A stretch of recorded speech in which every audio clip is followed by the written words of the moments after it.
Ramazanda bütün boyu günü yatmaq hökmünədir və ya fərz namazlarını qılır, gənə yatır. Sual başa düşdünüzmü? Sual belədir. Bir adam oruç tutur ama bütün günü yatır.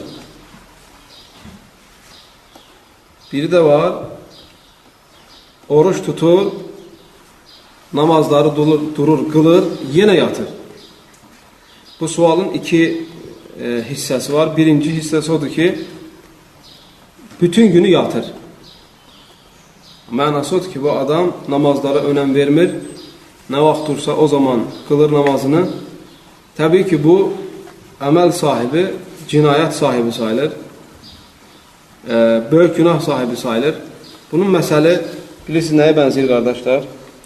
Bunun məsəli ona bənzəyir ki, bir ev tikir, bir şəhəri uçurur. Bir ev tikmək xətrinə bir şəhəri uçurur. Bu məsələ ona bənzəyir. Yəni, oruç tutur və orucdan daha önəmli olan namazı zay edir. Ona görə kimin halı belədirsə, o insan böyük təhlükə üzrədir. Özünü islah eləməsi lazımdır.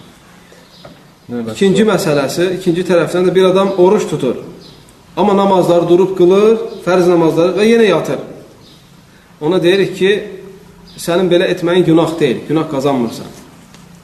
Günah qazanmırsan. Sadəcə və sadəcə sən böyük xeyirləri itirirsən. Çünki oruç tutmaqda məqsəd nədir qardaşlar?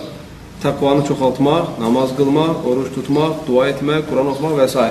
Deməli, yatağanlığa meyillik insanı böyük fəzilətli əməllərdən yayındırır. İxlasla.com saytı tərəfindən təqdim olundu.